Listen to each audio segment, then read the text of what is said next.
भी है पार्थ, परंतु यदि तुम समाज कल्याण के कार्य में स्वयं अपना हित मिला लोगे तो तुम्हारा वो कर्म अशुद्ध और अशुभ हो जाएगा। इसलिए हे पार्थ, निष्काम कर्म के मार्ग पर चलो, क्योंकि कर्म फल तो तुम्हारे वश में है ही नहीं। इसलिए केवल कर्म करो और कर्म फल की इच्छा न करो। कर्मण्येवाधिकारस्ते मा फलेषु कदाचन मा कर्म फल हेतुर्भूः मा ते संगोस्त्वा कर्मणि।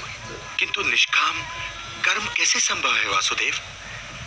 फल का ज्ञान ही तो कर्म करवाता है, और यदि दृष्टि फल से ही हट जाए तो कोई कर्म करेगा ही क्यों?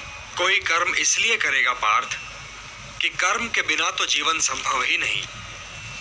कुछ तो करोगे ही, या भोजन करोगे या नहीं करोगे, या भूखे को भोजन करवाओगे या नहीं करवाओगे, या युद्ध करोगे या नहीं करोगे।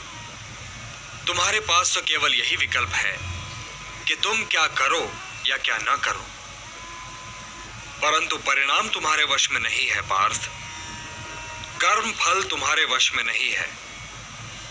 तुम्हारे अधिकार की सीमा इस विकल्प पर समाप्त हो जाती है कि तुम युद्ध करोगे या नहीं करोगे, किंतु युद्ध का परिणाम तुम्हारे हाथ में नहीं है।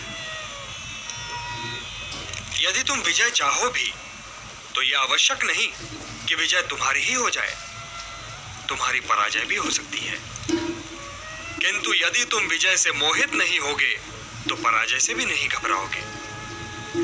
यदि तुम ये सोचो पार्थ कि चाहे विजय हो चाहे पराजय, किंतु तुम तो केवल इसलिए युद्ध कर रहे हो कि युद्ध करना तुम्हारा कर्तव्य है, तो विजय के सुख या पराजय के दुख का प्रश्न ही नहीं उठता। और जो न विजय से सुखी हो और न पराजय से दुखी, वही स्थित प्रज्ञ है। इसलिए हे पार्थ, कर्म के प्रतिफल की चेष्टा न करो। तुम तो केवल वही करो जो तुम्हारे वश में है, अर्थात अपने धर्म का पालन करो। यही कर्म योग है पार्थ, यही कर्म योग है। इस रहस्य को समझो पार्थ कि तुम्हारे पास तो केवल करने या ना करने का विकल्प है, किंतु कर्म के अंत पर मनुष्य के अधिकारों की सीमा समाप्त हो जाती है।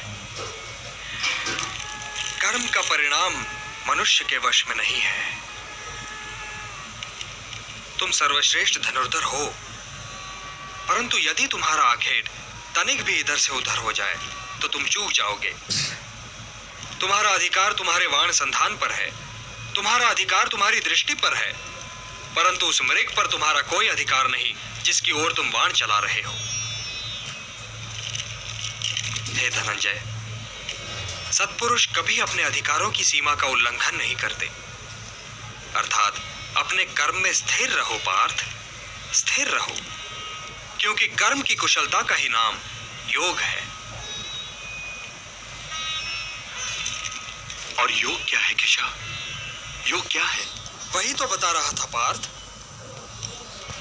योग कर्म का कौशल है, मोह का त्याग कर्म का कौशल है, मोह से मुक्त होकर अपने कर्तव्य का पालन करना कर्म का कौशल है, सफलता और असफलता दोनों ही में समान रहना कर्म का कौशल है। बुद्धि युक्तो जहातीह उभे सुकृत दुष्कृते तस्मात् योगाय युज्यस्व योगः कर्मसु कौशल। जब सोचने की शक्ति भटक जाती है तो बुद्धि का नाश होता है, और जब बुद्धि का नाश होता है तो मनुष्य का सर्वनाश हो जाता है। और हे कुंती पुत्र, तुम्हारा ये मोह तुम्हें बुद्धि के विनाश की ओर ले जा रहा है।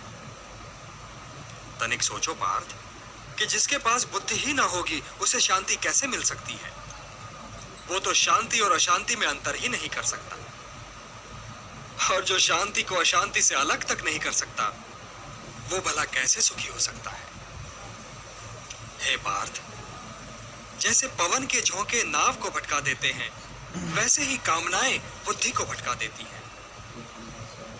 इंद्रियाणाम हि चरताम यन्मनो अनुविधीयते तदस्य हरति प्रज्ञाम वायुर्नावम इवाम्भसि। इसलिए हे महाबाहो, अपनी इंद्रियों को अपने वश में रखो, स्वयं ही उनके वश में न हो जाओ।